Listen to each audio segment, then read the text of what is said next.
What's happening, guys? What's going on YouTube? You guys have tuned in to Rules for Rebels, and I think we're going to call today's video Alex Becker's 5th I'm quitting YouTube video. He put up a video, I think it was yesterday or the day before, I just saw it on my feed, and it was both kind of entertaining and spot on.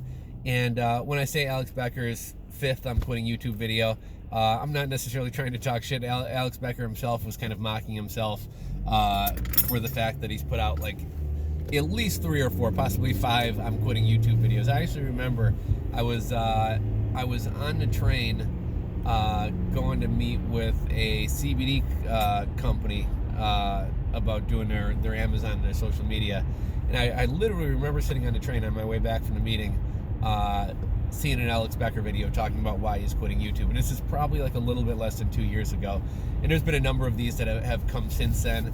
And it kind of got me thinking, YouTube, there's definitely kind of been I don't know if you want to say a changing of the guard, like new personalities, new people out there, as well as kind of like a flop in kind of what people are interested in. And I'm kind of specifically talking about like the, entrepreneurship, e-commerce, kind of make money online space. Way back when I first got started making videos, sometime between 2014 and 2016, I know that's a pretty big gap, but when I first started making YouTube videos back around then, Alex Becker may or may not have been around. I remember one of the first guys I started watching was Glendon Cameron. You guys may or may not know him. Black dude, he had a furniture liquidation company at one point. Back when I first got interested in him, he was doing storage auctions. And I was doing storage auctions at the time, so I was kind of learning storage auctions from him. I started kind of putting out some YouTube videos, and I set up a website where I would post upcoming storage auctions all around the U.S. I used to sell lists of storage auctions. You could, pay me $10 a month or whatever it was, and I would give you lists of storage auctions in your area. I think I had an ebook about storage auctions at the time.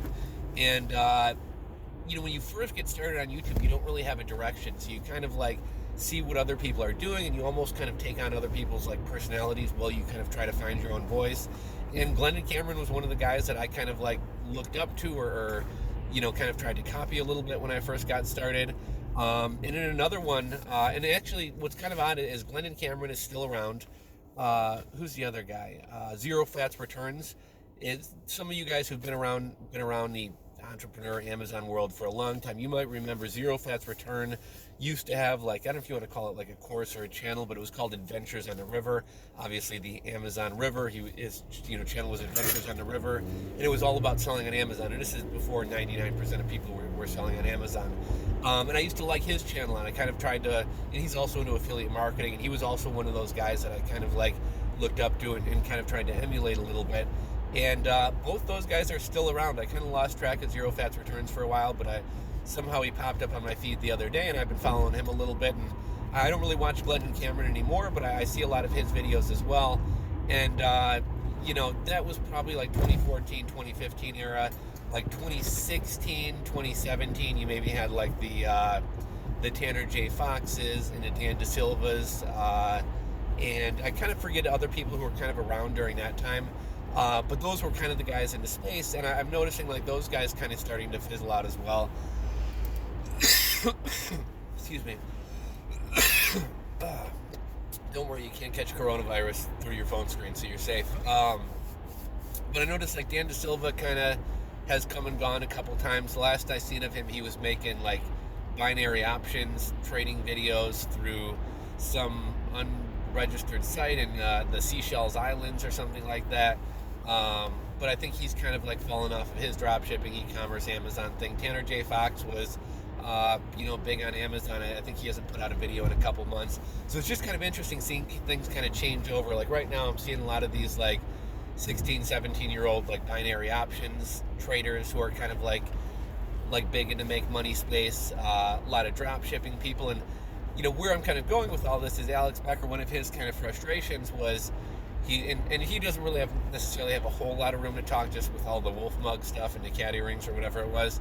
But he's like, look, and I get where he's coming from. Like, I was running some serious businesses, and then I was also dabbling in like hustles and Amazon merch and, kind of more small time things. And definitely more people are interested in like how to make $20 a day filling out surveys than are interested in like building a big company. I used to, me and a partner owned a check cashing business in Chicago over like North Avenue and Ashland. And if I made a video about how to start a currency exchange business or a check cashing place, you know, a few people would be interested, and those people would be like, you know, it's kind of like refreshing to see like some serious business videos on here. But I mean, in reality, in terms of like mass views, you're going to get more views talking about, you know, drop shipping Tibetan prayer bracelets from AliExpress than you are off starting a landscaping business or starting a power washing business or starting a currency exchange. And so that's kind of what Alex Becker was talking about. And there was actually one kind of refreshing thing I got out of his video. He's like, look, he's like, you know, I'm trying to launch this software company. Like, I just don't really have the time for YouTube. And I don't think YouTube necessarily takes a whole lot of time. He had another good point. He was like, you know, he said back in the day, you could kind of do YouTube as like a little fun hobby or a side hustle. And you could put out like, you know, quote unquote, low quality. You know, low quality is kind of subjective, but he said you could put out low quality content and get a shitload of views and do really well on there. And that's kind of been my experience. And I've seen my channel kind of taper off over the past couple years. I think partly due to more competition in the space and partly due to production value is just kind of where it's at right now, right? People like fast cuts and cool intros and... Okay, so sorry about that. Hopefully I didn't lose my train of thought. I had to run and get my Dunkin' Donuts there. But yeah, Alex Becker was talking about how YouTube has kind of gone the direction of, you know, kind of high production value where you're not going to do as well doing what I do, just kind of hopping on, like rambling on the screen with the fucking seatbelt thing going off and front-facing camera instead of rear-facing. And I thought he had one funny comment. He's like, you know, he's like, all of us are pretty much fucked. He's like, everybody's watching Stephan. And Stephan, man, he's a great YouTuber. Like, his channel's really blowing up. But Becker made a good point. He was like, you know, he's like, Stephan isn't just getting on there, like, rambling. Like, his videos aren't, I'm not going to say they're not well-produced. They're 1,000 times more well-produced than my videos. But, like, really, like, he's just kind of sitting in a dark garage. He does a few edits. He'll kind of do the thumbs up button and do some edits there. But it's not like there's flashy things and a lot of video clips and stuff like that going on. But his videos are very well researched, right? They're very well researched and very well scripted. And Becker was kind of saying, like, that's kind of what's being rewarded on YouTube right now, which is totally understandable. I get it. I enjoy Stephan's videos as well. And he's kind of, in my opinion, kind of the biggest YouTuber, even though he's more kind of personal finance and investing than he is like entrepreneurship. You know, all of that kind of blends into the same space. But yeah, Becker was like, you know, I just don't really have the time to commit to it. And YouTube doesn't really reward the low quality or the casual YouTuber anymore. So, like, what's the point? And it was kind of ironic at the end of saying why I let my channel die and why I quit YouTube. He's like, yeah, so I'll probably start making videos again, which was kind of the exact opposite. And that kind of annoys me about YouTube. Everybody's always making videos about why I'm quitting YouTube.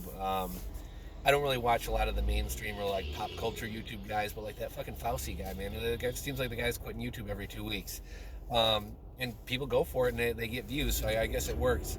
But there was something in the comment section that kind of stuck out to me. And for any of you guys who are like me, who are like not really into editing, don't really have the editing skills, don't really care to learn it, don't really enjoy that, I want to kind of share my opinion or get my views out there or help people with information. There were a couple comments I saw in the comment section.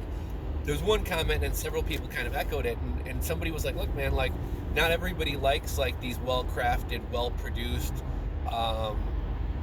you know, very polished YouTube videos. They're like, you know, personally, I kind of like the like no edit, stream of consciousness kind of rambling type videos, and that's perfect for me because that's, you know, fuck, I don't want to say I don't put any thought into videos, but, you know, I don't come into these videos with scripts.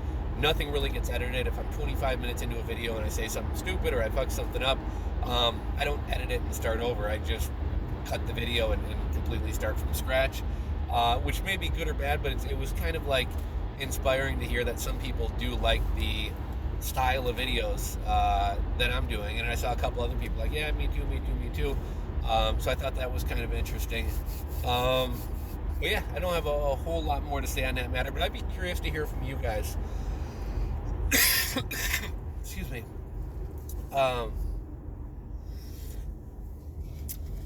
with this whole like changing of the guard with YouTube, do you think I'm kind of onto something there? Is that what you see happening? Or another weird thing with YouTube is, even if you're subscribed to somebody and ring the bell, a lot of times you don't see their content. There's a lot of people who I may not necessarily watch all their stuff or even that much of their stuff, but I still like it to come through my feed, because every now in a blue moon I do like to see something, or I still want to keep them on my radar, and I don't want to completely forget about them. And YouTube, kind of like whatever you're watching right now is what they're going to show you, and outside of whatever you're watching like in the past day or two, they're not really showing you your whole subscriber feed or anything else. So I'm not sure whether a lot of these people have just kind of fallen off my radar and they're still out there making videos and I'm just completely like oblivious or unaware to them, or if a lot of the, you know, say 2016 era make money online entrepreneur, guru, whatever YouTubers have kind of gone away and gone by the wayside. It was kind of interesting. This is a little while back, but the Lazy Ass Stoner, this is maybe a year or two back, but the Lazy Ass Stoner, after like a 5-year hiatus, had returned, and I started watching a couple pieces of his content. I'm not sure if that was kind of I'm back, flash in the pan and gone again, or if he's still around. I'll have to kind of check him out. But I'm kind of curious, like, who are some of the YouTubers from 2015, 2016, 2017? Yeah, more like 2014 to 2017. Who are some of like the make money online YouTubers, the Amazon YouTubers, the Shopify or eBay YouTubers who you kind of followed in that era? Do you still watch them today? Are they still around today? Do you kind of see a changing of the guard, so to speak, in terms of what people are interested in and what YouTubers are big now? Would love to hear your guys' thoughts on this. And I guess kind of wrapping up, we'll kind of touch on some coronavirus shit, since that's kind of a big topic and I've been talking about it a little bit here. Somebody the other day was trying to like call me out on one of the videos. They dropped a comment. They were like, "Oh, put out a coronavirus video saying it wasn't a big deal and then deleted." I never deleted any fucking videos. From the very beginning, I said I don't feel like coronavirus is... Here's what I want to say. I don't think it's not a big deal. I think it's a serious issue. I would hate for my grandma to get the coronavirus. I would hate to see my parents get the coronavirus. It hits old people really hard. For some reason, it doesn't affect kids who are normally affected. Younger, healthier people with strong immune systems and, you know, no respiratory problems, not overweight, are probably going to be fine. For all I know, I'm just getting over the coronavirus right now. I think the reaction to it is a little bit overhyped.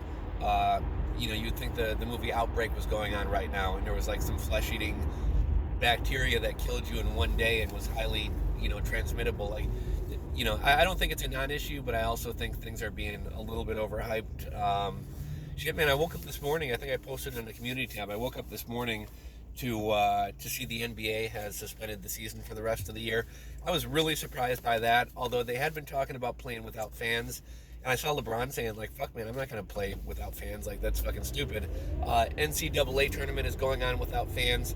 One of the first things that kind of hit home for me with the whole coronavirus thing was I was supposed to be attending the Arnold Festival, which is like, it's kind of weird. It's like, it's kind of a bodybuilding and bodybuilding and like supplement festival, but they also have like pickleball and badminton tournaments and like just this whole hodgepodge of kind of different sports and things like that. But 250,000 people were supposed to be going to Columbus, Ohio for that. That wound up being canceled. And that was one of the bigger events that kind of got canceled early on, and then things just kind of snowballed from there. All types of, there was like a large home goods convention, I think the biggest one in the country, at Merchandise Mart here in Chicago. That one wound up getting canceled. Whole slew of other conventions. Then there was talk of South by Southwest being canceled, which eventually was canceled. As of yesterday, they announced the Chicago St. Patrick's Day Parade and the River Dyeing were canceled. The Southside Parade was also canceled. So this shit's really starting to kind of snowball. I kind of thought the markets might dip temporarily and bounce back, but, you know, like I've said from the very beginning, perception is more important than reality, and even if this isn't as big of a deal as I don't think it is, if the general public thinks it's a huge deal and gets all hyped, you know, that's going to move markets, and that's more important than anything.